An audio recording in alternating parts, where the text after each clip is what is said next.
Bonsoir à tous, c'est fini, les candidats pour le second tour des élections municipales ne peuvent plus déposer leur liste en préfecture. Ils avaient jusqu'à 18h pour le faire dans la région comme partout en France d'ailleurs. Des dernières tractations et négociations ces dernières heures dans les communes où rien n'est encore joué. Par exemple, du côté de Nuits-Saint-Georges, en Côte-d'Or, Jean-Claude Alexandre, soutenu par le maire sortant, Alain Cartron, a décidé de retirer sa candidature. Arrivé 3e dimanche, il soutient désormais Christophe Talmé. Du côté du Jura, Jean-Louis Millet ne maintient pas sa liste pour le second tour à Saint-Claude. Le maire sortant, arrivé 4e dimanche, abandonne après 2 mandats successifs. Pour rappel, c'est l'élu d'opposition Frédéric Poncet qui était largement arrivé en tête lors du premier tour avec sa liste non partisane. L'actu ce soir, c'est aussi ce jugement du tribunal correctionnel de Paris. 9 CRS ont été condamnés à des peines d'emprisonnement avec sursis de 6 mois à 2 ans pour avoir violenté des gilets jaunes dans un fast-food parisien en décembre 2018.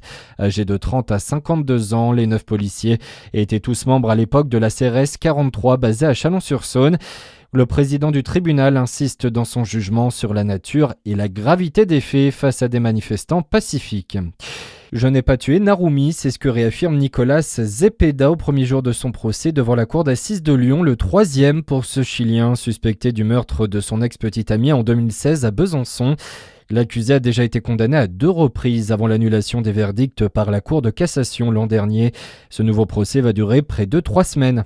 À la une également, ce soir, délai d'attente à rallonge, honoraires ou avances de frais trop élevés, distance trop importante. Ce sont les principales raisons qui poussent les Français à renoncer à certains soins.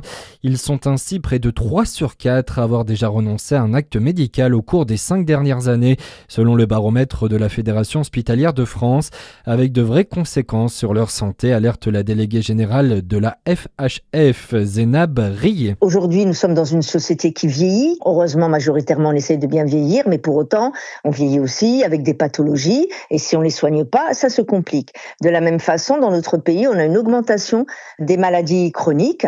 Si les patients atteints de maladies chroniques ne sont pas dépistés correctement, ne sont pas suivis correctement, ça entraîne des complications pour leur état de santé, ça entraîne aussi des hospitalisations, et ça peut entraîner des diagnostics qui sont pas réalisés. Et un exemple très concret, c'est que, en ce qui concerne le dépistage du cancer du sein, nous sommes en France en dessous du seuil européen. Et selon ce baromètre, il faut en moyenne 12 jours pour obtenir un rendez-vous chez un généraliste, 3 fois plus qu'en 2019. Et puis c'est peut-être à votre menu ce soir pour le dîner, le bœuf bourguignon est le plat qui incarne le mieux la France à l'international. Résultat d'un sondage Ipsos BVA. On retrouve également dans les premières places de ce classement les escargots de Bourgogne. Voilà pour l'info, à suivre votre météo sur Fréquence Plus.